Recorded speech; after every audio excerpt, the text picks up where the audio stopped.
Del Rio, Texas, Rob Wade and Robert Garza. Two guys who dive.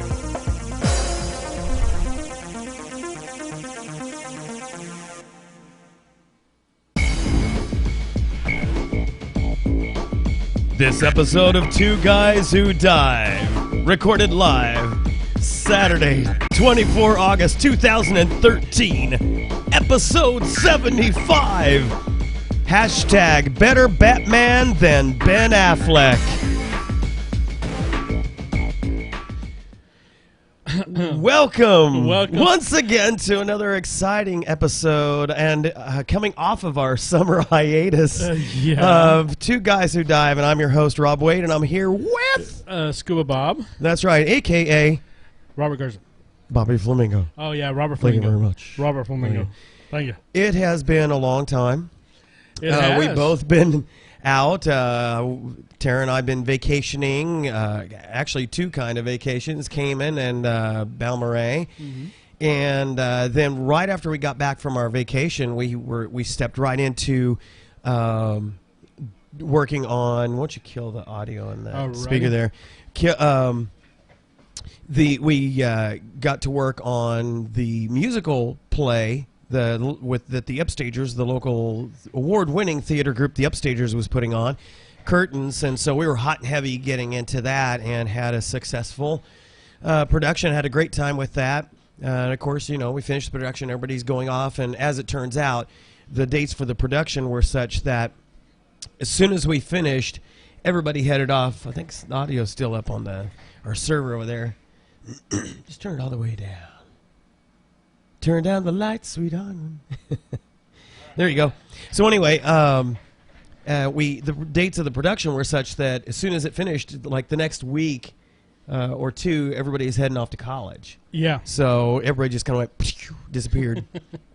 But, you know, so it was bittersweet. Had a great time. It was a great show. A lot of talented people. You know, you just don't know what you're missing. The last episode that you remember, both of us being here, we talked about, there's plenty of things to do around here if you just want to get involved. So speaking of things to do, what have you been doing for the last several weeks? Well, I actually was working over the summer, so I didn't get a summer break until the 1st of August. So I had about 2.5 weeks off. It was good. I call foul. It was good, but to be quite honest with you, I really didn't do anything. I pretty much just... Even while working?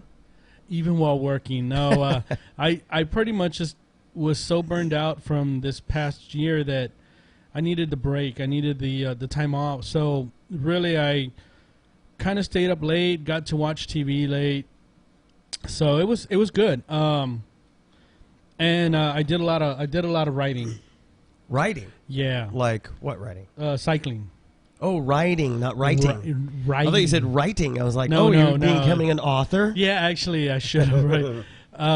But I actually found myself reading a lot within these last 2 weeks. You know, I was just kind of anything and everything. You know, I was kind of just, you know, on my iPad and was just, you know, I'd see an article and I'd just start reading it.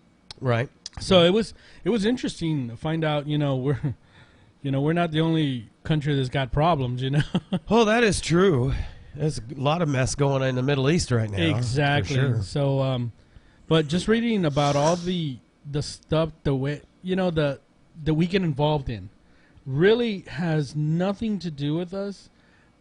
You know, yeah, I understand that, you know, we have a stake in a lot of what's going on over there, but really, truly, we don't have any business being involved in all that kind of mess. To a large extent, I gotta agree with you. We're spending lots of money to do stuff, you know, giving money to, you know, Egypt, and they're in a mess, and Syria, and they're in a mess. And I was like, come on, what are we doing? You know, there comes a point where you got to say, all right, this is all between you guys. Yeah. And it's a tragedy what y'all are doing to each other, but, you know, using my own experience as an analogy here, I was the oldest of 3 kids. So a lot of times after my mother and my father got divorced, I kind of was the pseudo quasi father figure. Well, there were plenty of times where my younger two brothers would get into fights, and I found out very quickly that if I stepped in the middle, it didn't take long before they stopped fighting each other and they both turned on me. Yeah. And you just realize that you have to figure out that point where you just take your hands off and just let them do what they will to each other. And eventually something's going to happen where you can step in and actually be productive.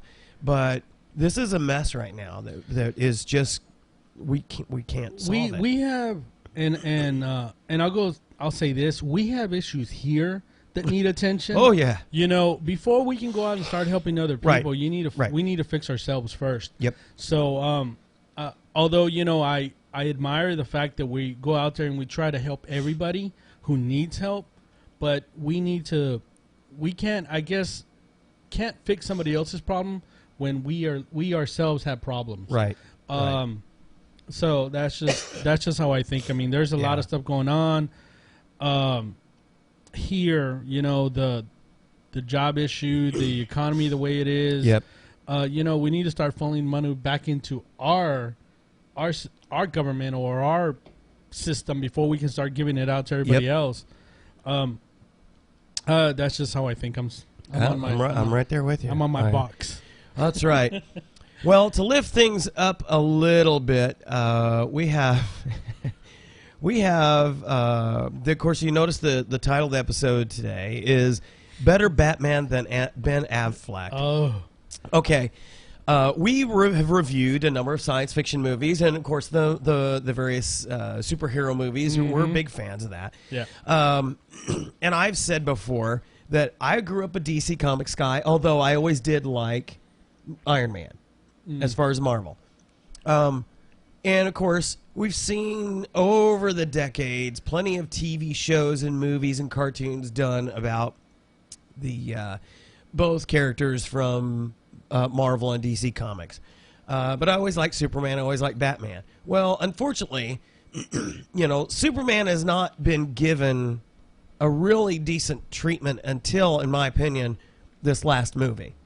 Although I have a few issues, which I shared last time when we reviewed it. I had a few issues with what they changed about some of the characters and how they met and that kind of thing. But largely, I thought this had the seriousness that it deserved. And I think Batman, same kind of thing. Well, it was all very entertaining, having the whole Tim Burton cascade of really famous people who did horrible jobs portraying Batman. It wasn't until the Dark Knight series that I felt the storylines stood up to the level of the comic books. So I had high hopes as those of us who are in the DC Comics world, we are looking forward or have been looking forward to for a long time, the Justice League of America, which would be their allegory to the Avengers. And I have to give Stan Lee, the genius that he is, and the Marvel Comics behemoth, kudos for having a unanimity of design and purpose and consistency. You know what to expect out of every movie without going in, okay, well, I can predict everything that's going to go on. It's exciting and well done, well written, and the Avengers came together pretty much the way you would expect it to. Right. Well done. Very well done. I will agree with you on that. But on the flip note to that, though, I actually liked the Tim Burton Batman movies. Once Tim Burton got, like, when he did the first two, they were cool, you know, but aside from that, the original Batman to me, when Jack Nicholson played the Joker, you know, it was cool. It was a little, the way he played it, I think pretty much made the movie. And I know he made a gazillion billion dollars on that. Oh, absolutely. But I kind of liked it. After that, it kind of got a little bit kind of twisted when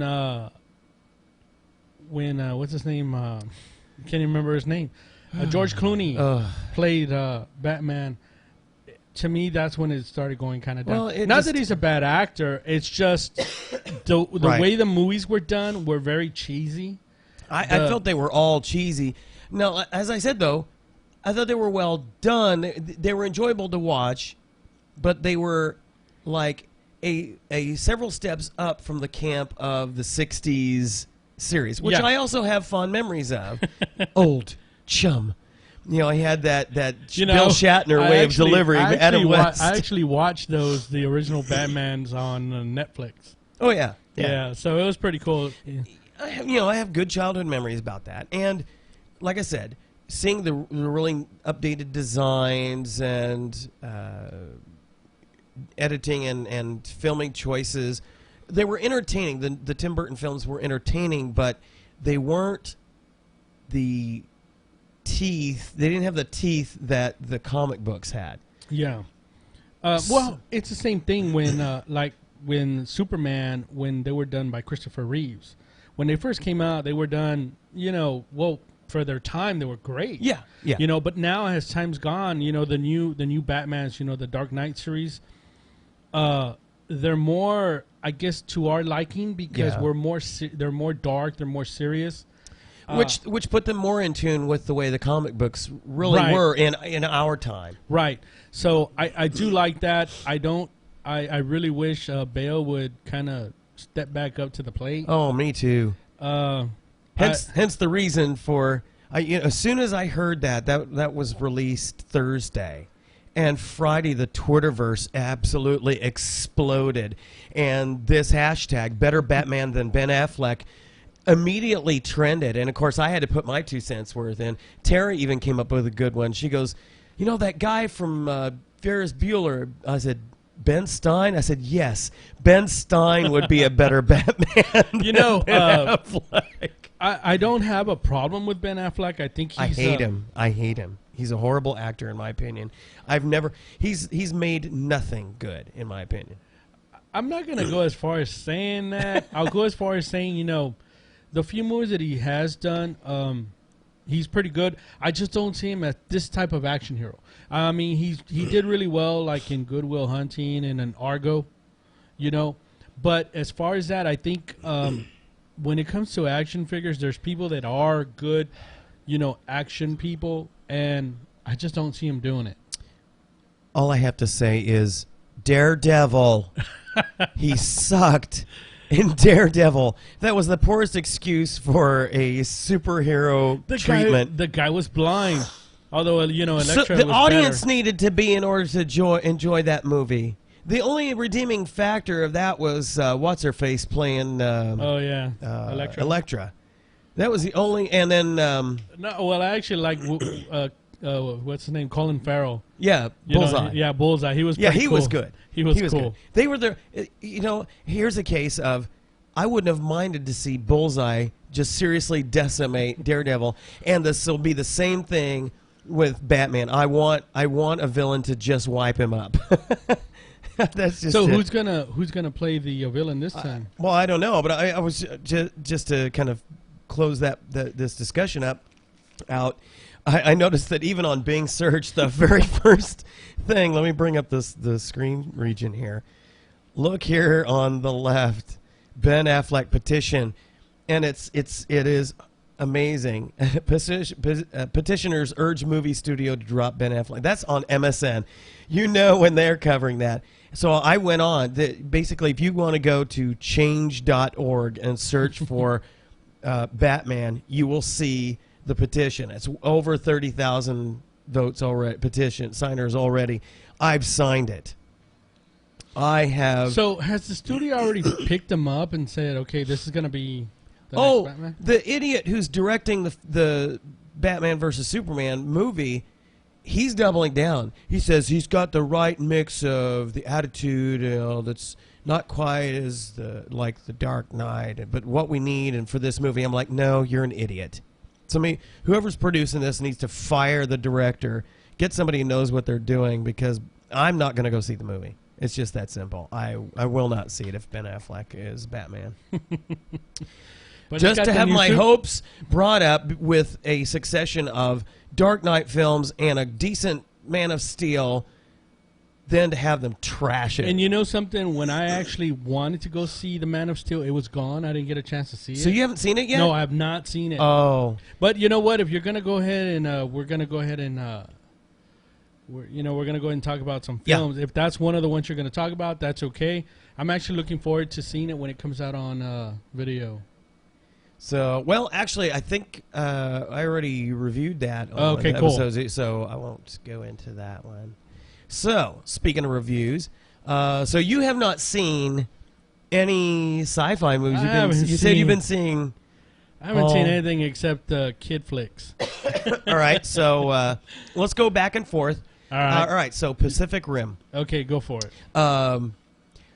I had guarded anticipation for this movie because I'm not typically a fan of the whole mech type movies. The Transformer movies have been entertaining, but they just...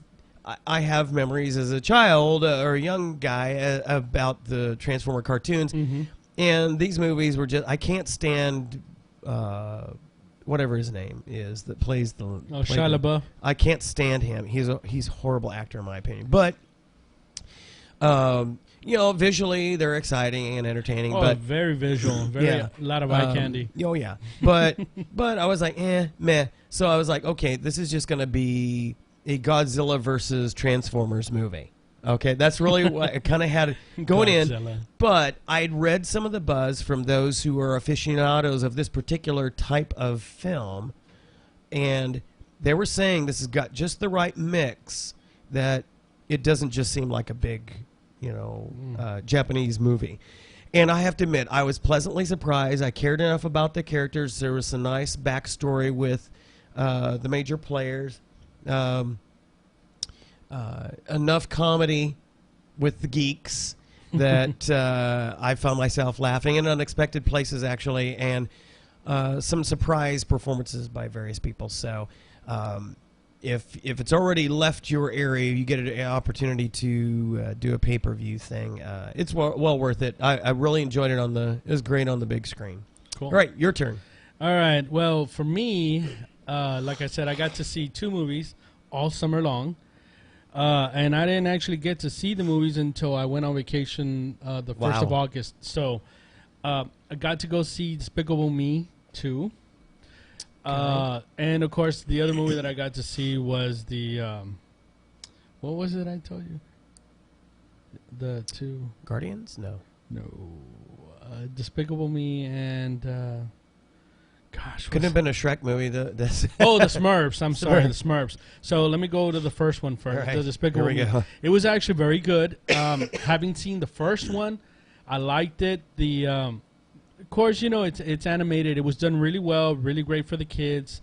It was perfect timing. So like when I was there with the little ones, you can't take them to go see like these long movies because they get antsy sitting down. Yes. So it was perfectly done just when my son kind of started twitching around. And how old is he now? He's 5. Okay. Yeah. The movie kind of finished. It was very entertaining. I actually was laughing through some of the parts. The little minions, I think, actually steal the show. Right. So it was done really cool. I actually liked it. I kind of sort of the movie the villain, actually, you can kind of tell who it's going to be. I had an idea, and then sure enough, it was that. But for most people, they didn't do it. Very well done. Perfect timing. Great. So it's a good family movie. If you didn't get a chance to see it, which I think everybody went to go see it, who has kids. Right. If you didn't, though, it's definitely a must for the library. Okay. Cool. Awesome. All right. Your turn. All right. So... we also went to see Wolverine. Oh, God, I wanted to see that, too. I'll tell you. Again, the first Wolverine movie was entertaining, but I thought it fell a little bit short of where I thought they were going to go with it. This one hit the mark, dead on. It was... I really wasn't expecting some of the things that were in there. And so it was well done. Of course, Hugh Jackman just nails the performance. Yep. He's so believable in what he does. Just an all-around great actor. And it was exciting. Maybe in a few spots there was a little bit too much of the I think this is a trend with all the action movies anyway, a little bit too much of the shaky camera bit, you know. Oh, yeah.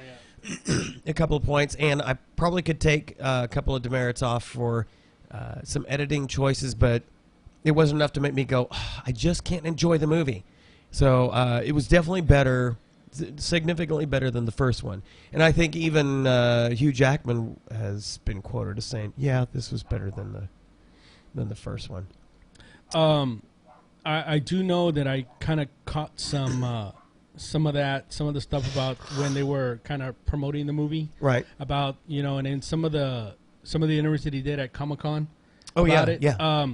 That he had actually had to buff himself up because he had lost a lot of weight to do. I think Les Mis? Yeah, Les Mis, he lost a lot of body fat and a lot of Right. muscle tone to do it. So to build himself up, he was like went crazy, and that's actually some of the things that I've seen on YouTube where he's doing his workouts to try to build his body mass back up to play the Wolverine.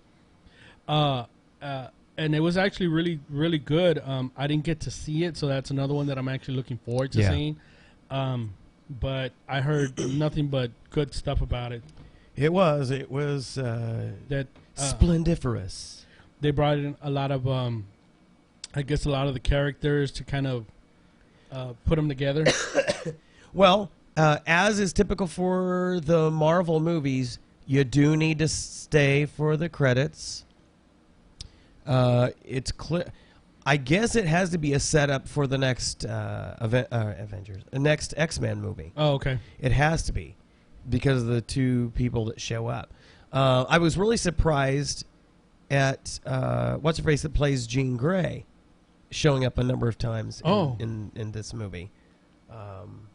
I still, that was probably the one part I still am not entirely getting. Other than maybe the very obvious reason she was there.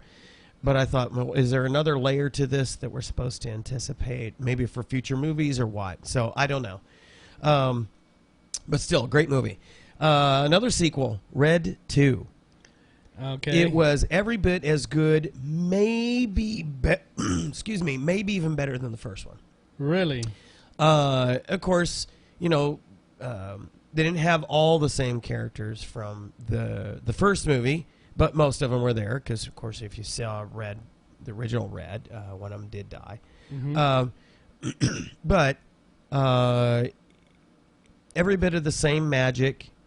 Anthony Hopkins was a very interesting, and I since you haven't seen it, I won't tell you anything about the movie other than some nice little twists Okay. in the movie.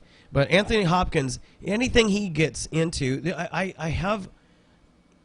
he's a consummate actor, but because he made such an impression on me with his Hannibal Lecter performances, it's hard for me to get past that character in this movie. I'm thinking there's a little bit of Hannibal there just coming out in his performance, and I'm just waiting for him to go.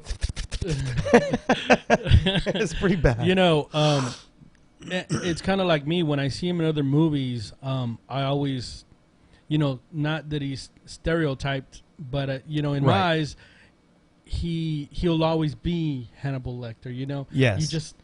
I just can't see him anything else. I'm kind of curious because when I saw some of the previews for Red 2, it looked kind of like not too interesting for me. Really? Yeah, you know, when I saw it, Did you like the first one? I did. Okay. Does Carl Urban come out in this one again? Which one is he? He was the one that was after him in the first one, the one he beat up in his office. On Red? Yeah. Oh, no. No, he doesn't come out in this one? No. Oh, okay. No. Not even in the same. No. But the guy that plays the Russian, Mm-hmm. he shows back up in here. Oh, Not okay. as significant a role as he did in the first, but I tell you, this one is definitely one for Helen Mirren to shine. I tell you, that woman has still got it. She works it on the screen, and if you saw her walking down the street, you would not expect that she could pull off this kind of a character. Basically, an action hero. Yeah. And I'm sure there were some things that just with the camera work, it makes it look more impressive than it is, and probably some other stunt work. But I just love watching her. And of course, they just give her all the coolest clothes. I mean, she is the female James Bond. You know, she was with MI6, and so it's all of this, and so she gets all the really nice clothes, and she's such a sharpshooter, but she knows, she was like, show me something, impress me. Yeah. She just dares, Well, anybody to come I kind of against like her. the first one when she tells Parker when they're outside in the snow.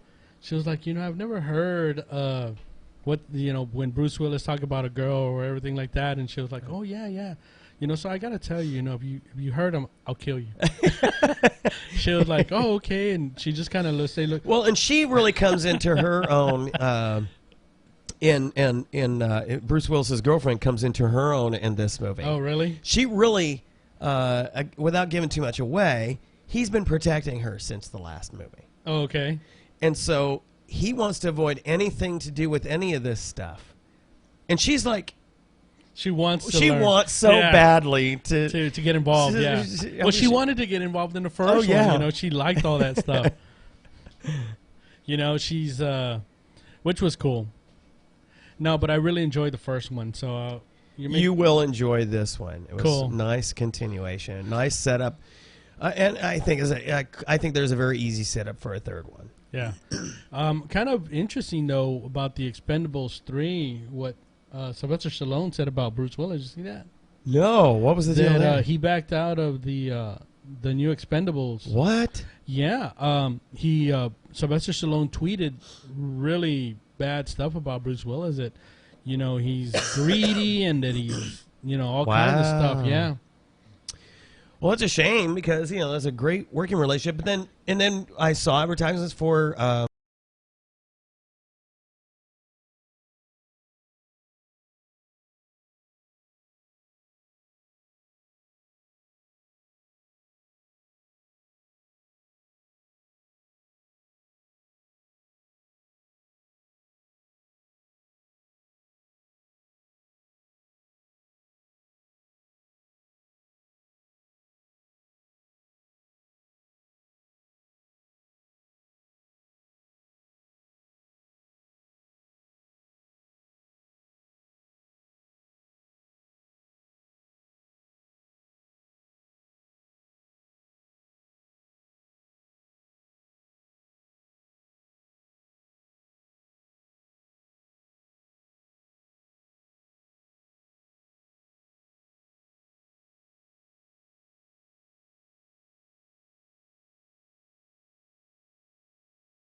and then turn the audio back on. It's all the way up. That might be a problem. It looks like it's showing volume here. Well, there, I just moved over. It's kind of lagging a lot. Well, yeah, there's like a 3-minute delay between when we do stuff here. But I muted the volume here. She says she can hear us now. She just Okay. What I did was I muted the main audio. There we go. I muted the main audio and then unmuted it again. Yeah, so I definitely have some complaints about this new version with the developers. Way to go, guys. It worked better than the previous version. Okay, so anyway, All right, now back to what you were talking about. well, anyway, it's a good movie. You didn't get to see it in 3D. No, I didn't get to see it in 3D because of Now, the which times. one? Because they probably didn't hear what you were talking about. I'm talking about the Smurfs 2. Oh, yeah. For some reason here they've been showing the movies at odd times over the summer for some of the 3D movies that were out. Yeah. You know, one was like at 4, the other one was like at 8 o'clock. It's just kind of weird. So, And I've noticed in some cases they won't do the 3D on Sunday. yeah. I was like, what? It was just weird. So just went to go see it. I wanted an early show. Really good movie. I enjoyed it. I actually was laughing in some parts. I Now, thought it the was same guy played, was it Gargamel or whatever? all of the same people came out. Okay. All of them. There was Because I've not seen any of the Smurf movies, but I like that actor in The Mystery Men. yeah, He is hilarious. Hank Azaria. Yeah. He's hilarious. He's a very good actor. He very good does voice actor, too. He does a lot of voiceovers for the Simpsons. Yeah. He's 3 of the voices on the Simpsons. And he also does a voiceover on one of an animated movie a long time ago called Anastasia. Oh, yeah, yeah. He does the voice of the little bat. Really? Yeah, Wow. and it's pretty cool. But yeah, great voiceover actor. I enjoyed it. It was good. I actually liked it better than the first one. So Wow. again, another good family movie. So if you didn't get to go see it, I recommend it highly for the little ones. Coolness. All right, so I have declined to see Elysium. Oh, Because the propaganda movie. Oh my gosh. The more I read about it, initially I was excited. That was on our list of movies to see. But of course, we didn't really know much about it. But more I started reading about the storyline and who was in it, I was like, okay, I've heard this spiel before. And this was the haves against the have-nots. I mean, this was basically a Bolshevik revolution kind of thing that started the... this is a modern, or actually a futuristic twist on the revolution in Russia that got them the communist communist country. So I was like, okay, I'm not going to go see a communist propaganda film disguised as an action movie. And some friends of ours, Trish and Gay, went to see it, and they said, yeah, it's exactly that. Oh, yeah. It's a shame. Because that looked good as far as the production, but I was like, okay, I stomached the blatant message in Avatar, but that's as far as I'll go. You just went because of the graphics. Yeah, that was it, and it was impressive. Yeah, it was. It really, really was. So, what do we got coming up the rest of this year? You know, I have no idea. Thor. That's right. Thor. I want to go see the new 300 movie. The Spartan, whatever. Yeah, the Spartan yeah. one. The only thing is, you know, the one thing about the 300 that people don't really know too much about is that everybody heard, well, Leonidas and the 300 Spartans that, you know, fought off the Persians. But there was actually 2 parts to that if you look at your history. And I'm a big history buff. Yeah. It was actually 2 things going on at once. Leonidas was fighting the war part of it, the land part of it, and then there was the other part, the sea part. Oh, yeah. Yeah, so this one actually takes place the sea version of it. So there's the boats and everything else, where the captain or whatever he was actually very famous because he fought off the Persians from the sea attack because they could have actually outflanked the Spartans. So they played a big part of the actual that war. So I'm actually looking forward to seeing it. I think it's going to be pretty interesting. Cool. They say it's visually kind of like the 300 movies. The visual aspect of it is supposed to be really good. So. Yeah. And then same director, okay. And some of the same people that came out in the first one are coming out in this one. So I'm actually looking forward to seeing that. Cool. When does that come out? It should be coming out already, I think, within the next month or so. Oh, okay. So, and I don't know what other movies coming out. I'll have to go back through my list again. Yeah. Real quick, just flipping to TV, I'd kind of gotten into, Tara and I have been watching Primeval, The New World, which was basically a follow-on sequel series to the original Primeval, which was a British series that aired on BBC America, I think it was. That lasted like 3 seasons or 4 seasons. Well, the Sci-Fi Channel picked up the Canadian follow-on series, Primeval New World, with one of the actors from Eureka. Mm-hmm. And it was going along well, and then all of a sudden, we go away for vacation, and we come back, and we're catching up, and then, we set the DVR to always catch the new episodes of different shows, and suddenly there's like 5 episodes all in one day, all new. I'm like, what? Does that mean so we watch canceling it? Of the yes, it's exactly right. They had canceled the show. They had canceled the series, so they just decided to blast out the last 5 episodes. Wow. Talk about disappointed. I was like, good grief, could we just, I've noticed that a lot of the shows and a lot of the ones that you like that are coming out, they come out on Sci-Fi. They're like the Mexican soap operas. They come out for a little while and then they got an ending to them. They're not like the General Hospitals and all these other ones that are like they just keep going. The main person, the main actor or actress who played that character back in the 80s has already gotten too old, so they just replace her with somebody new. No, the Mexican soap operas actually got a start in an ending. And then, the problem is these don't typically have an ending. They just end up just stopping production. Firefly was that way, mm-hmm. which is to this day is my favorite series next to Star Trek. I mean, it is just wonderfully done. Interestingly, that series has been kind of picked up as a banner cult favorite amongst the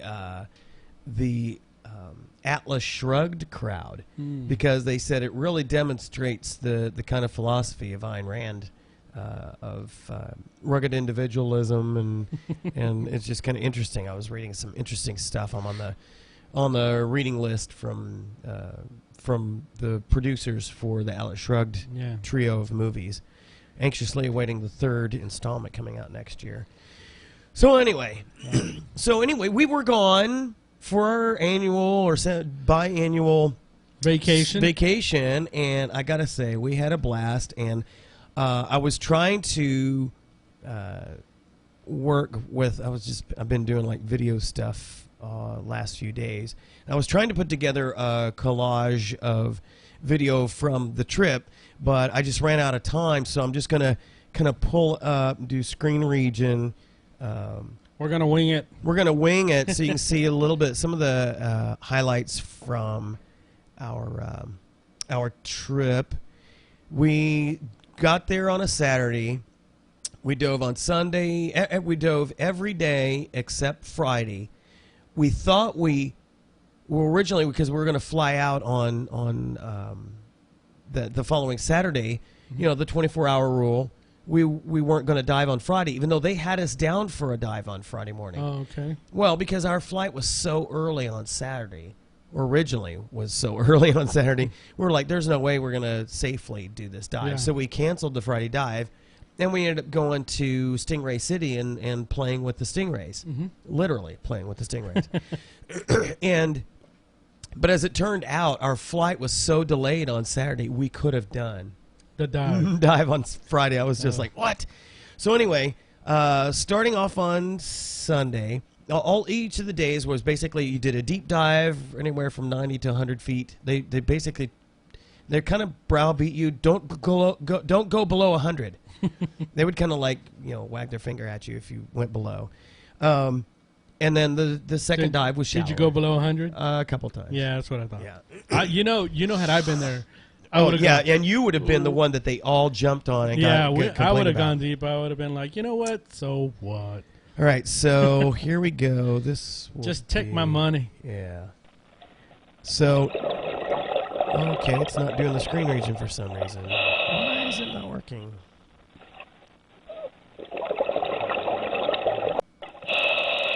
Let me try. This is weird. It should work. Why is it not doing the screen region? Dun, dun, dun. There's you. Well, let me add. I can do this. I'll just remove it and add it back in. Add screen region. There we go. Much better. Maybe that's what froze up. All right, so here we go. Bring the volume down here.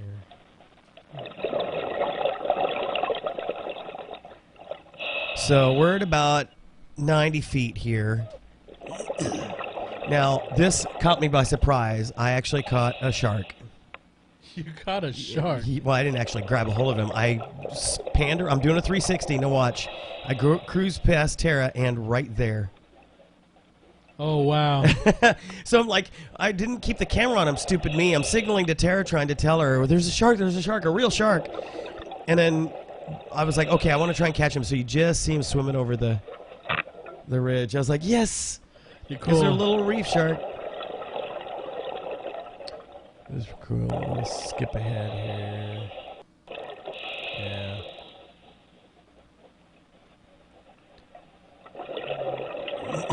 All right, so now the next one I want to show, 54.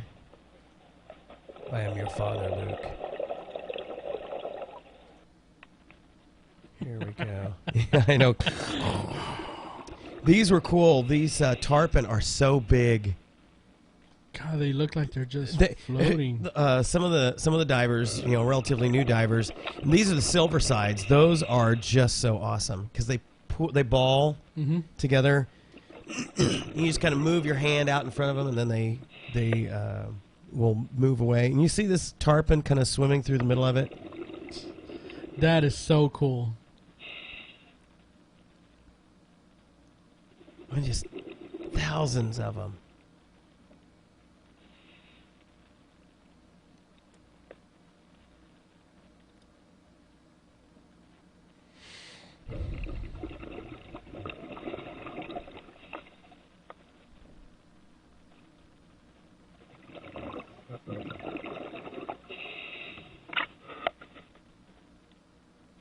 Beautiful. Mm-hmm. See a lot of people sculling. Yeah. Using their hands a lot. Hello. This fish wasn't quite grouper size, but he was pretty good size. There's Trish. There's Gay. And there was a spotted eagle ray. Yeah. Just cruising. Let's see, next one. We'll switch to 68.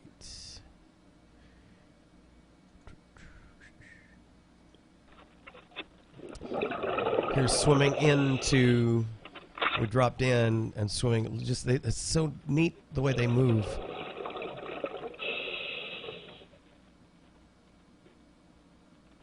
And what depth is this? This is about 70 feet.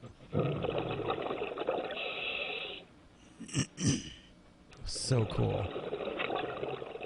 And then you go into the swim through and you can't see anything but these fish. So I've got my light on them. I'm like, okay, just kind of working my way through. It's like, oh, I see a light at the end of the tunnel.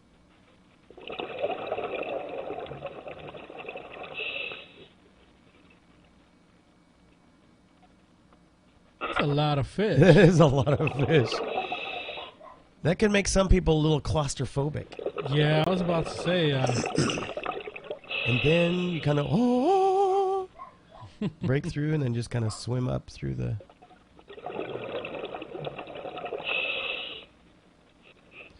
Did anybody follow you through there? Oh, yeah.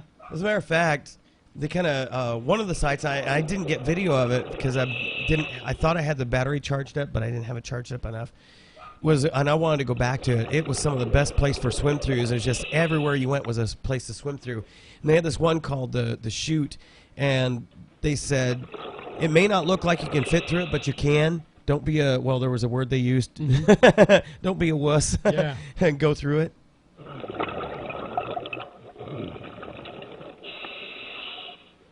There's Tara.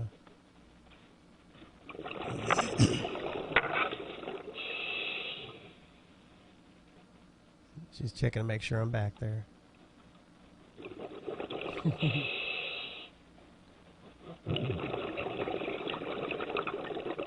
Just love watching her underwater because she's so... In this kind of environment, she's just so very comfortable. All right, let's see. Let me bring this one up. Pufferfish. This thing was huge. Ooh, cool. This thing was huge. Its head was as big as my thigh. Wow.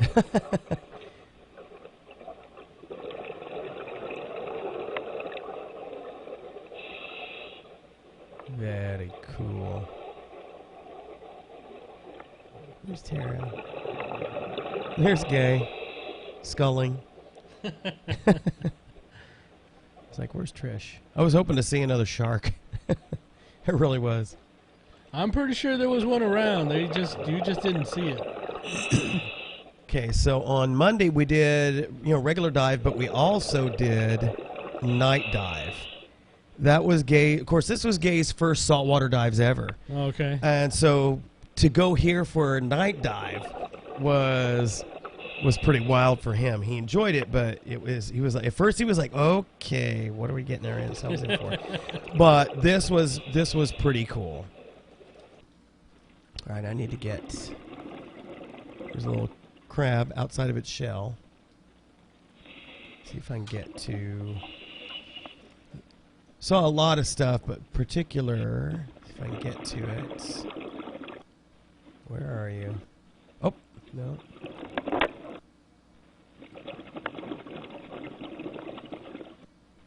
There he is. Spotted eel. Mm-hmm.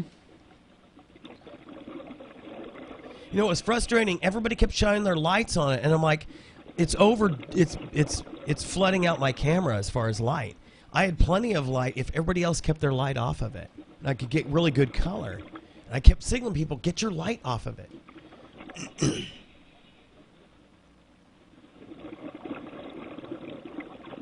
That was impressive. That thing was as long as me. Again, you notice these things don't come out and attack you. Exactly. Don't exactly be afraid right. when you see them out there in open water. They are just as afraid of you are as you are of it. Yes. They're gonna want to go and hide, and and like when people say about sharks, most of the time they just want to see who you are because they don't. Exactly. Most shark attacks again are usually accidents. But then you do have the ones where, we're in their habitat, so they're hungry. Exactly. And now this was a totally expected find. This was just at the end of the dive. I come up here. I'm looking at this anemone. Of course, those only come out at night like that. So I go a little bit further. So cool. And I saw something that I was like, wait a minute, what is that? Right here. I was like, oh, what is that? It was an octopus. Cool. Now watch, you get to see him change colors several times. So he's got like kind of a bluish. Uh-huh. And the thing wasn't much bigger than my hand.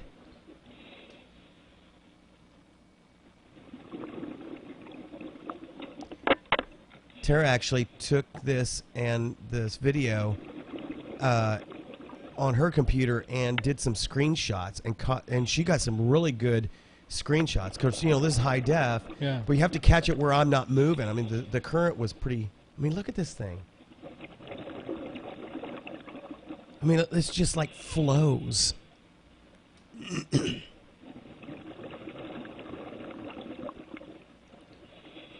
Look at this. It was just so amazing. They changed his color again. And again.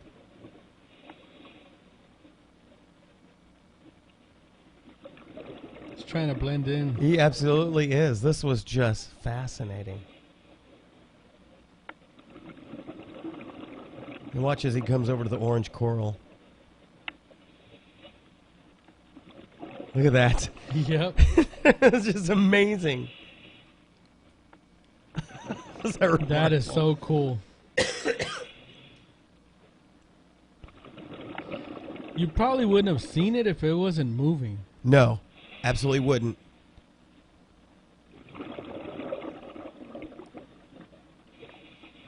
Like right there is blending pretty good. Yep.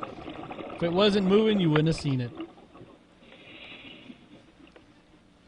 Awesome. It was cool. Let's see. And then on Wednesday.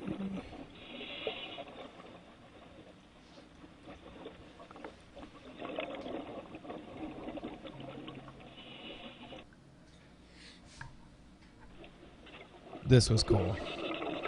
Great shot of the turtle. I mean, he just came right. And this was a small one. Not much bigger than a dinner plate. Wow. So it was an adolescent, but he was just so cute. I mean, he just came right up. Kind of like the pervy turtle, Yeah. but didn't bite anybody. Nope. Now, this would have hurt. If this thing had bitten, oh, that would tear your ear. Yep. But he was beautiful. Let's see. Thursday.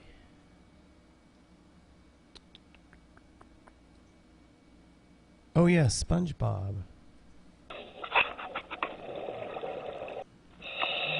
Let's see if I can scan forward to... I'm going to jump forward. I think that was towards the end, as a matter of fact.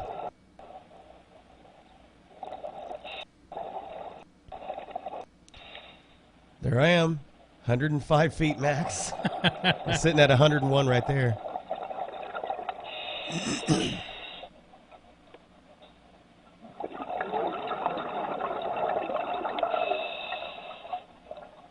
Look at the visibility. Uh-huh. So you're just out there, and there's just nothing.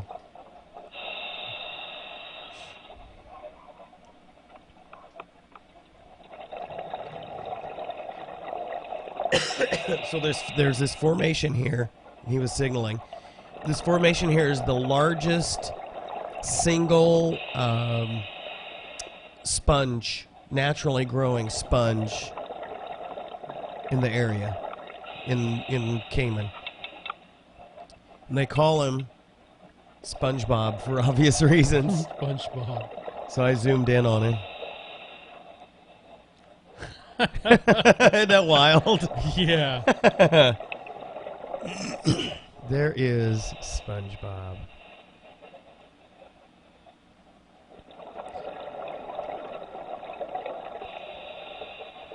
I wonder if they actually did that. No, that's how it grew. It was purely natural. Wow. Okay, so 31. What's on? Oh, jellyfish. I'm doing my surface interval at the end of that dive. And this, about the size of my fist. Jellyfish all by itself. Wow. So I was like, I was almost the last one out of the water because I was doing so good on my air. I was like, okay, I'm going to get some video of this thing. I mean, it was cute. Just kind of hanging there. It was awesome. Let's see, 49. What's on 49? Oh, the green moray eel. That was pretty awesome.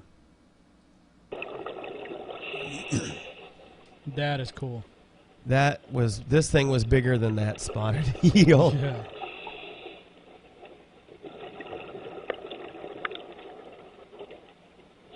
And again, if you don't mess with it, it doesn't care.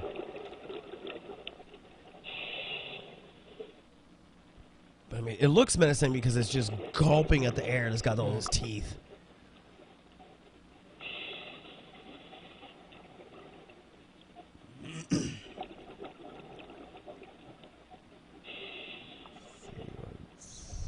Oh, 19. Okay, and then the final day, since we couldn't actually dive, let's see, it was 19. We went out to Stingray City. And this is why they call Stingray City, because they're everywhere. When the boats come in, they hear the boats, and it's like a dinner bell. They all come to you. Wow. Because they know everybody's got squid to feed them. So he would give us a little handful of squid, and we would stick down there and just put it underneath their mouth. They literally just kind of like suck it right out of it, kind of like gum it right out of your hand.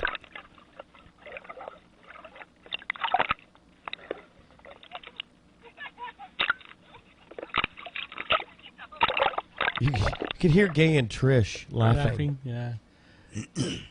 You know, my only thing was I'd be kind of afraid to step on one. And you almost can't help it. And, of course, as soon as you feel you're about to, you end up shifting your weight and getting off of them anyway. But they're so, look at them, they're so used to people. Look at that. And they do, the undersides feel like smooth, wet rubber. Oh, wow. The top sides feel like sandpaper on rubber. Yeah. The larger ones are female, and the smaller ones are male.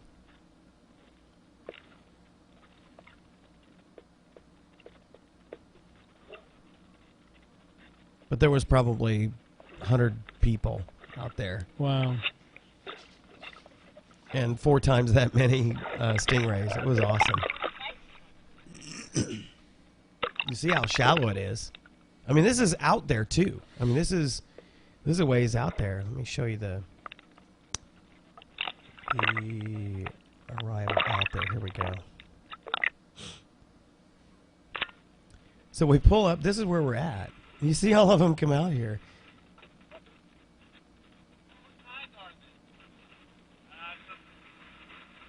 There was a little bit of a storm building up, too.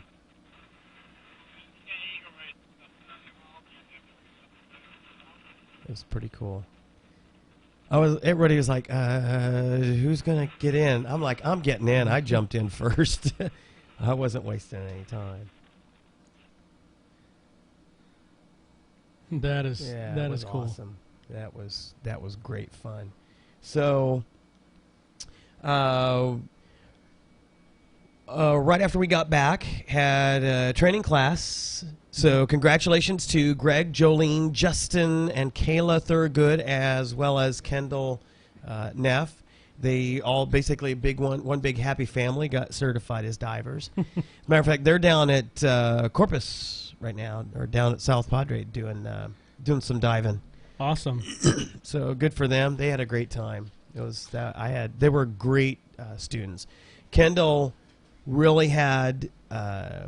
She was challenging herself big time, especially with the mask clearing. Oh, really? You know, and we've talked about this. If anything, right, the mask clearing is probably one of the hardest things to do. You do pretty good, or most students do pretty good in the pool. Right. But then when you get into open water, you know, I guess because you can't see, right, I really don't know what it is, but that is the challenging part. Even Jiff, that was what my friend Jiff. Yep. You know, speaking of which, I ran into him. Really? When it was just, I think it was last Friday.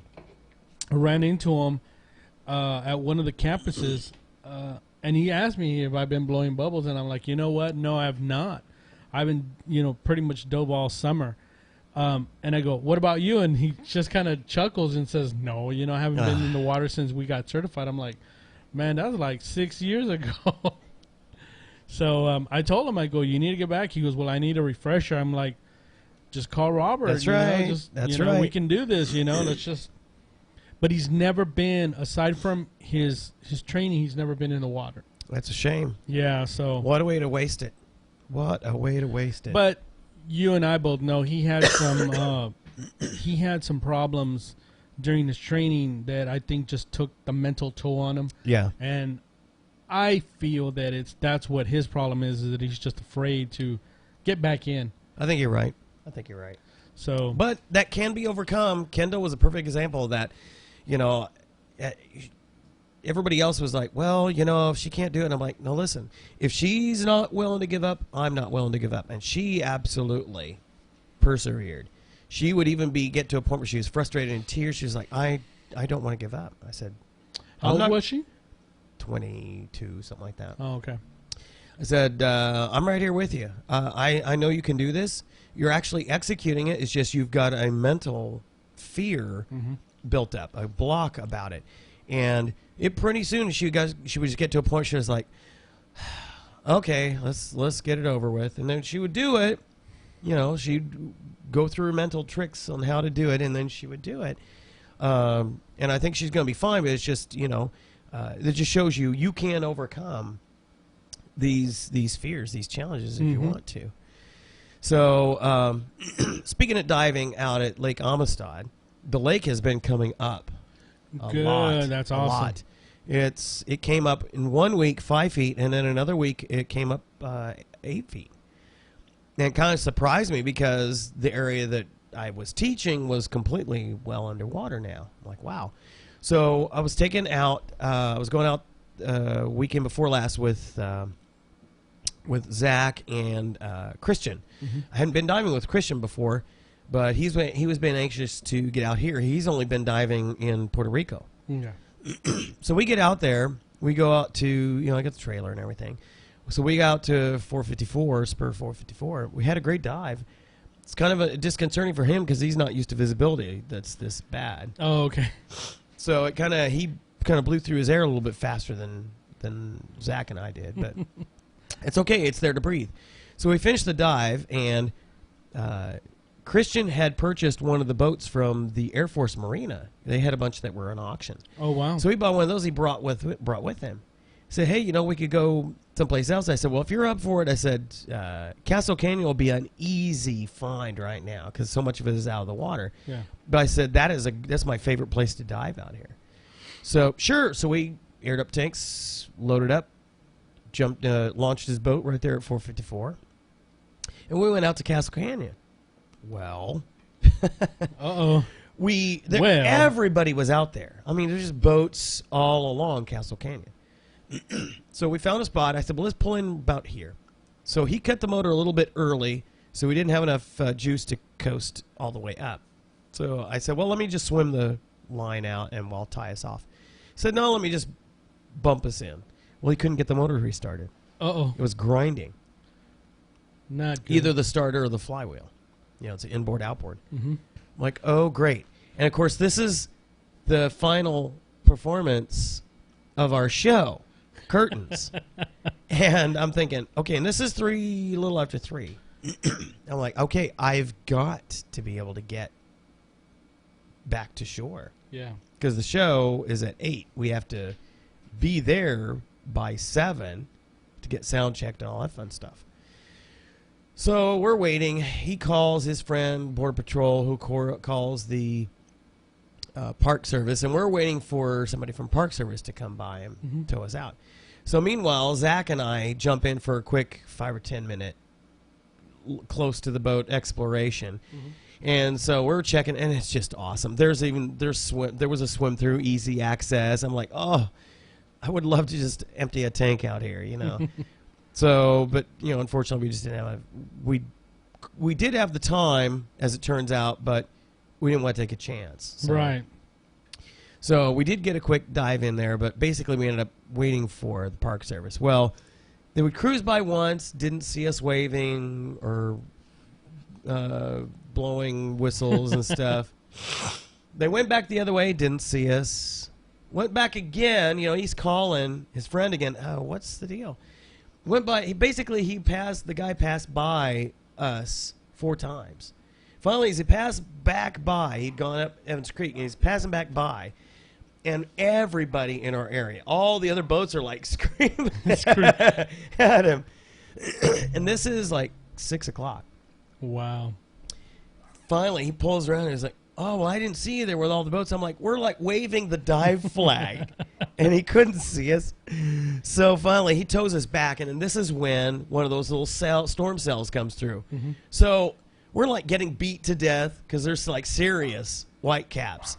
Chop. I'm like, I'm glad that I have my wetsuit on and my mask because couldn't see because the water, the rain was so hard. So we finally got back, got pulled in. It was about 20 after 6, but he would only tow us to Diablo East. We still had to get in a vehicle and lug everything back over to 454. Oh gosh! Throw it in the trailer so I could get home.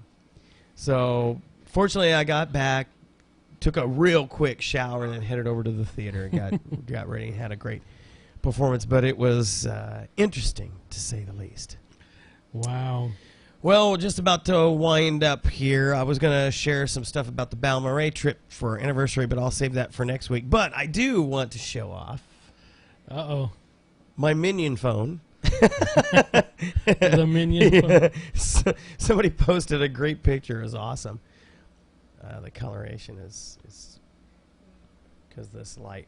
It's my yellow Lumia 1020. But it looks like a Minion. I mean, this has got like the one that's the Cyclops. Yeah, so we did a great picture of the Minion had the camera lens on it. It was awesome.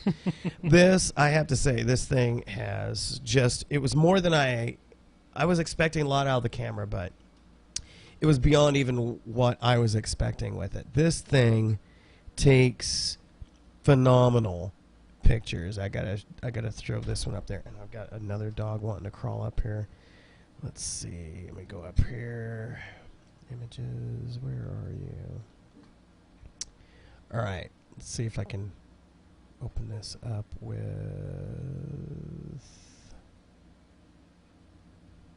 Hello.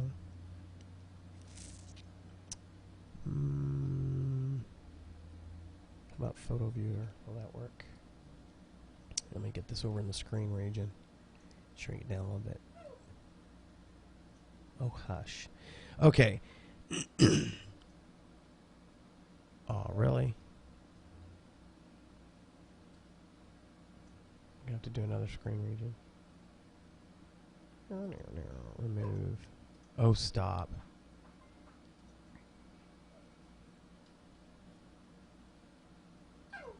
There we go. All right, so this was a picture. This is the high. It takes 2 pictures at the same time. It actually takes 5 megapixel version and a 38 megapixel version. And so I was like, okay, this is really good. It takes a good picture. So and I'm hoping this will actually let me zoom in the level of detail. So I zoom in.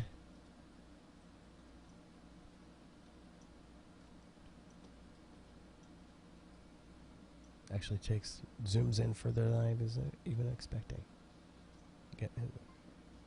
The level of detail, it got the reflection of the camera in the dog's eye.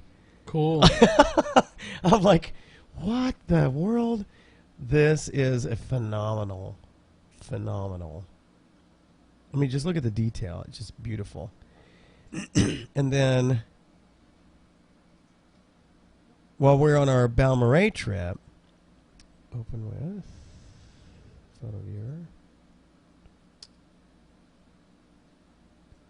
Shrink this down. This little fella, these little ground squirrels are so used to people feeding them, they just come right up. I mean, Tara was like tossing little pieces of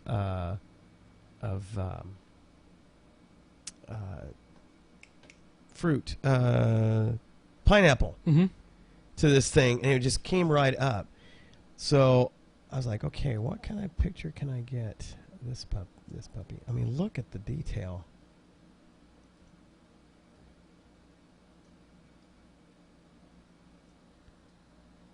And it's just gorgeous. Yep. I mean, you can take these pictures and you can blow them up poster size. I mean, matter of fact, it came with a free deal where you can take whatever your best picture is and you can send it in free, and they'll do a full big poster like my Gino Vanelli poster. Wow. And it is that quality. I mean, that's how good this thing is. Just been really impressed with it. And the video is awesome, too. I guess got some great video of this critter, too. I mean, I got right up on him. He was just sitting there. I mean, you can see him breathing. How's the see him breathing? I mean, really? I mean, just because he's got a little... It's so cute. How's the zoom on the video quality on this thing? Does it have good video zoom? Yes, it does. It's a lossless zoom. And that was the other thing. I'm used to on the 920... you can't zoom in on the video while you're taking it. Right. But with the 1020 you can. The camera design and the software allows you to zoom in while you're taking the video, which was really good. It comes in handy. And because it's got really good image stabilization, you don't have to worry about that darn shaky camera thing that I have gotten annoyed with in some of the movies. But yeah, it's If camera is your thing and you only want to carry one thing around and you're at least open to the idea of going to a Windows Phone operating system, this hands down is a great camera. For your family types who you're watching the kids grow up, this is a great option to at least consider. If you're happy with what you got, by all means stick with it, especially if you have a hefty investment in apps and all that fun stuff, and all the little toys and accessories. I think that's the killer.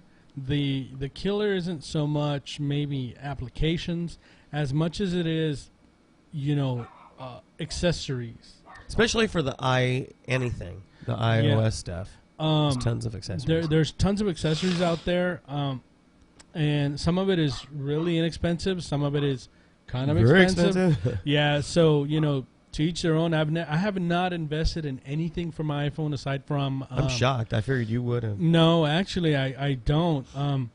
The only thing I invested in was like, an external speaker, but that's pretty much universal because you can connect it to anything. My laptop. Oh, it's not the type that you No. I don't like those. I don't really? like the docking ones. You don't? I would think that'd be very cool. I've seen them. I'm just afraid that because I was actually going to make the investment for my iPhone 4, right? And then they changed the port. They changed the port on it. Yeah. I don't trust them anymore, so I just prefer. Gotcha. Most of them have the little ear jack. Yeah. So I'll just do that. And I have to admit, with the Lumia series, pretty much all either having the NFC built in or the shell that you can get for them to add the NFC.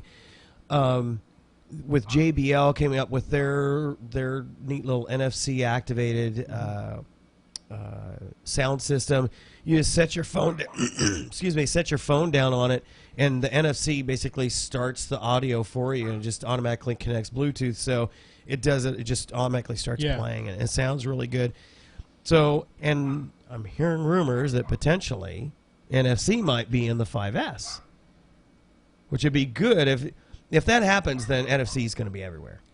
Yeah.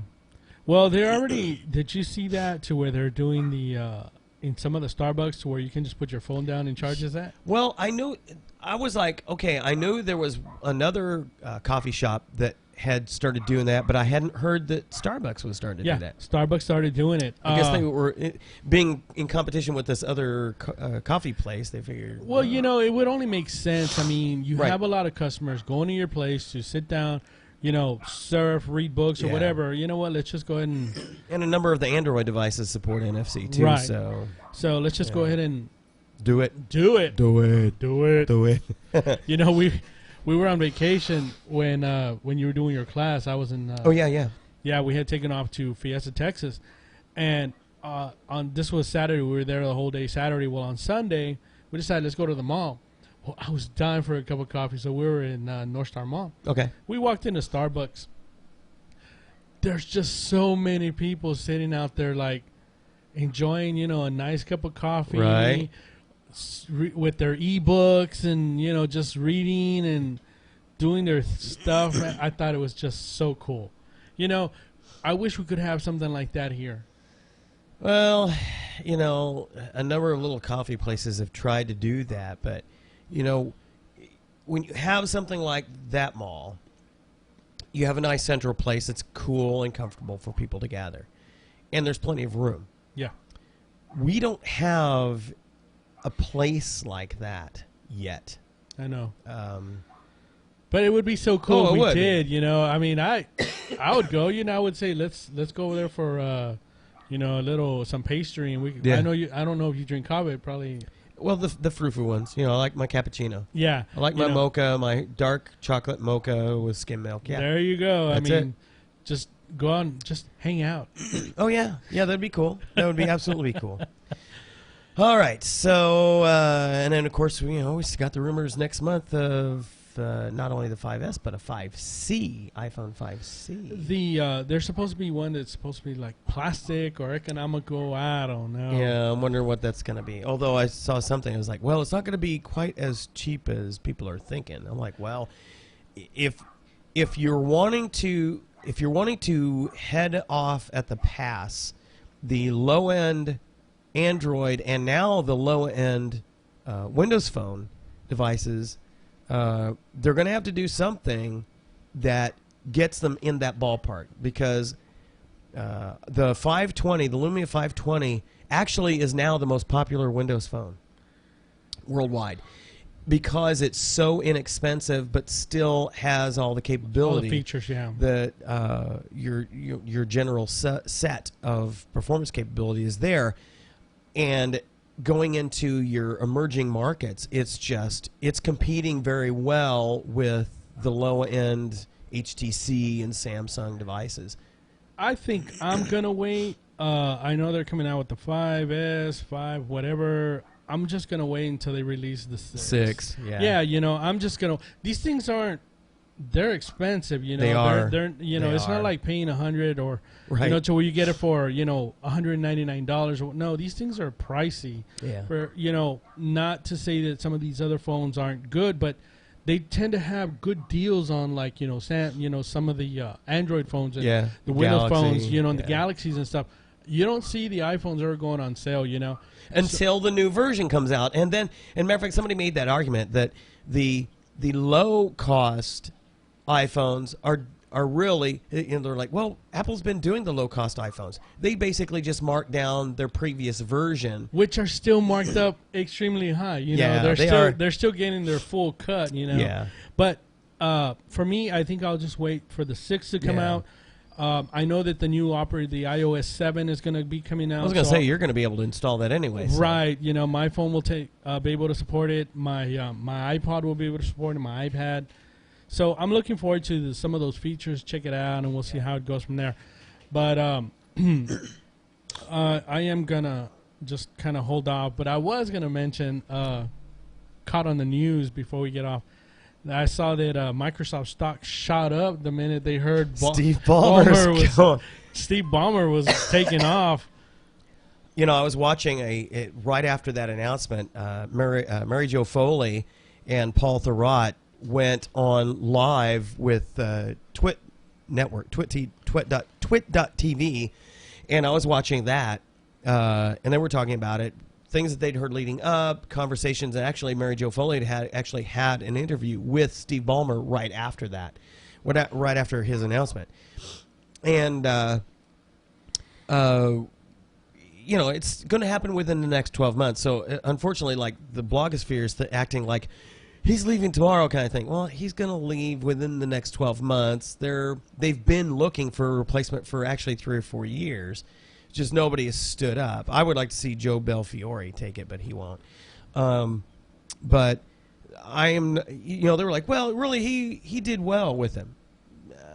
I don't know if I agree with that entirely. I don't know. The thing is, I don't know. The only thing I've seen of Steve Ballmer, because I never followed, you know, Windows stuff until, you know, the phones, and we've been going back and forth. So I kind of like, well, let me check this out.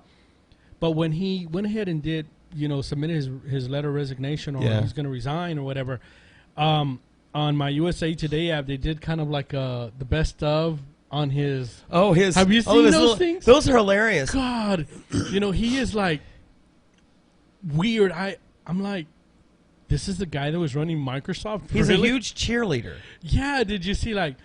Well.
The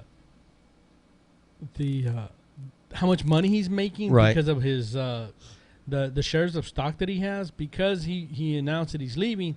The price of stock shot up, which is making him an extra $600 million. Yeah, that's crazy. Yeah, it sucks to be him. Yeah. But yeah, so it'll be interesting to see what happens. I mean, it's full steam ahead as far as where they're going with everything, and I think the sooner there's some neat rumors happening about newer, some of the big chunky releases for updating the current batch of Windows 8 phones. With culminating, they're anticipating now for Mobile World Congress early next year that the Windows Phone 8.1 will bring the phones very, very close to the desktop. That there will be so little difference as far as it really comes down to just specifically what hardware it supports. And so for developers, developers. For developers. And then the way he talks too, just kind of like, oh god, he's like Lurch, Developers. Nobody wants a Charlie in the box. He's that guy. Nobody wants a Charlie in the box. Nobody wants a Steve Ballmer in the box. Well, what did you think about Steve Jobs pulling out an iPhone at the, whatever? Yo, did you see? Oh, I'm sorry there. So, anyway. But anyway, with that, it's going to make it very easy for developers to simply write one version of the software and just flip a couple of pieces of code, and it scales down to the phone. Cool. And now Nokia supposedly in September is going to reveal their phablet and their tablet. The bad side is the word is it's going to be a WinRT tablet. I'm like, I'm sorry, I just don't see. I don't see a near-term future for WinRT. The problem is that they for the for the full Pro to get it to do what it needs to do, it's just a battery hog. They just can't get battery life to stay as long as so they far need. the ones that the brand new devices coming out that have the Haswell chip, they say those are getting the same performance as far as battery life as the iPad. So if that turns out to be the case in real world use every day kind of thing, that solves that issue for me. That was the downside. And they're discounting the heck out of both the RT Surfaces and the Pros. Yeah. They got to clear the shelves. They got to get those things out of there. Well, all of the ones that Walmart had are gone. Yeah, those sold quick. You notice they are selling the touch cover and type cover. Yeah. For those. Yeah, they have and those are going to be dropping down to like $50. Yeah, they're kind of they're a little in the high side right now. Not anymore. They're starting next week. Everything's going to drop. So I don't know if they drop an RT version 1. If they drop that down low enough, I might grab one just to have it, just to say I've got one. I mean, it'll do all your apps. You know, yeah. it'll support USB and all that other stuff. Yeah. So that's pretty good. Yeah. All right. Well, we're running almost 2 hours, but it's been so long since we did an episode. Yeah, we had to make up time. But let me jump into the administrivia real quick. Next Del Rio Dive Club meeting is 19 September at 7 p.m. at Rudy's Restaurant. Love eating there. And, well, we're done with our Balmorhea State Park trips. I guess I can delete that. Well, we could do an ad hoc one, I suppose. Let me clear that out. Don't need that anymore. Got one scuba class left. People need to sign up pretty quick by the first week of September, but that's for the 26th to 29th of September. But that'll be the last programmed one I'll have. I had a number of phone calls of people wanting to go through it or have their kids go through it, but you got to get going. I had some people ask, you know, and I've told them, you know, we can do it, you know. Just go to the site. I've actually given them your number to call you. So I don't know if they have or not, but I've had like 3 or 4 people ask me. Gotta do it. Get out there before the weather changes, before the water temps start dropping. Yep. So if you want to keep in touch with us, you can reach us at Facebook, Del Rio Dive Club, or send us a message to via Skype, Two Guys Who Dive, or go to our website, delriodiveclub.com. And also, if you would like to send an email to Scuba Bob, and he'd love to hear from you. Oh, absolutely. Send it to rsgarza821 at yahoo.com, which they are, they had I guess they were the most popular site this last quarter. Hard to believe. I guess the little blonde chick that took over. Yeah, Myers. I guess she's doing something right. Yeah. Or you can follow Scuba Bob on Twitter. on the Twitterverse at rsgarza435. You know, somebody was asking me about Twitter, and I'm like, you know, I don't really have that many people following me because, you know, I'm like a nobody. Nobody knows me. And my son Brandon, you know, he's 11. He was like, well, Dad, look how many people I have following me on Twitter. No way. Yeah. Eating your lunch? Big time. Big time. He was like, I'll do you a shout out. He goes, so it's pretty bad. I'm getting hand-me-down traffic from my 11-year-old son, right? Yeah, that was like, you know what? I'm going to go ahead and not pay your phone. Yeah, there we go. We'll fix your Twitter. I'll fix that. When I don't pay your bill, they disconnect your phone. If you want to follow me on Twitter, you can just check me out at Robert CFP, or send me email robert.wade@cetifox.net. Oh, that reminds me, before we go away, some of the studio work I was working on all day today was getting our channel trailer, because YouTube supports channel trailers. And let's see if I can call it. I created actually a new channel, Ceti Fox Productions, because that's the studio here, and basically the host for Two Guys Who Dive and some other video productions that I'm currently kind of gelling and working on. Let me see if I can get to here, youtube.com/user/SetiFox. There we go. So let me go to screen version here, screen region, see if it works. Yay. All right. Dun dun.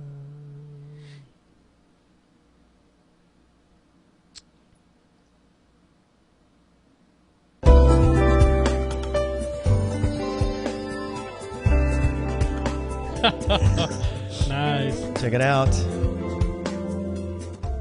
Hi, I'm Rob Wade, aka Scuba Dog. Why Scuba Dog? Because I'll dive with anybody. And we just like to welcome you to our YouTube channel, where we host a number of entertaining videos. But most of all, we are the host for Two Guys Who Dive, a weekly netcast, yes, about scuba diving, but also about tech, local issues, and just about anything else we can come up with. So make sure you subscribe to our channel. We'd love to hear from you.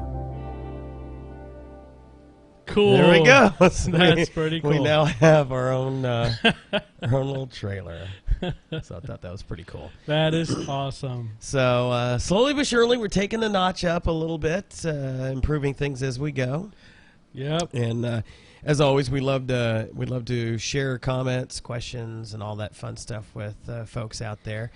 That pretty much brings us to the end, just shy of 2 hours here. Actually, yeah, just shy of 2 hours. So I don't foresee any conflicts for next weekend. So we hope to see you, as always, every Saturday at 8 p.m. Central Time. Central. Daylight savings or Updates, standard, either way. Updates notwithstanding. That's right. That's right. Yeah, no kidding. Yeah, we are at the mercy of technology. Yeah. So again, it's good to have you back, Yes. Sal here. Maybe we'll be able to get Troy to join us next weekend. That'd be awesome.